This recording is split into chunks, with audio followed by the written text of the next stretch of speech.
Hello everyone, welcome to my mini blog. তো দেখো, একটা ছুটির দিন আর সকাল সকাল চলে এসছে একদল হনুমান। তো এই নিয়ে তো বেশ মজা হচ্ছিলো, কারণ ছাদে আমাদের পাঁপড় মেলা ছিল। তো তারপর আমার ভীষণ খেতে ইচ্ছা করছিল হচ্ছে মুড়ি ঘন্ট। তো এই জন্য ওকে বলেছিলাম একটু বেশি করে মাছের মাথা আনতে। তো এই দেখো, মাছের মাথা দিয়ে আমি সুন্দর করে মুড়ি ঘন্ট করছি। জীবনে যদিও প্রথম এই মুড়ি ঘন্ট করলাম, তো খেতে ভীষণ ভালো হয়েছিল। আর খাওয়ার মধ্যে তো আমি আর কৃষ্ণ ভাই এটা খায় না। তারপর স্নান টান করে চলে এসেছিলাম এই ঘরে। আর এই ঘরে করেছিলাম হচ্ছে পনির পাতুরি, আর যেটা আমার খুব প্রিয়। আর এটা সবাই খায় আর কি, বাড়িতে খুব ভালোবাসে। তো এইটা রেসিপি তোমাদেরকে ফেসবুকে আমি শেয়ার করেছি, তো তোমরা পারলে দেখে নিও।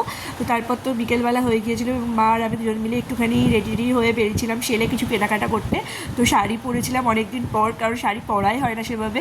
মা তো দেখে হাসছিলো, ওই জন্য শাড়ি কেন পরেছি গরমের মধ্যে। তো তারপর দেখো, এখানে আমাদের এখন সেল বসে। আগে তো একটা মেন রোডের ওপর বসতো, আর এখন একটা জায়গা করে দিয়েছে যেখানে সেল বসে। তো কিছু টুকটাক করে আমরা বাড়ি চলে এসেছিলাম। আর ওটা নাইটি, ফুলের মালা এগুলোই নিয়েছিলাম।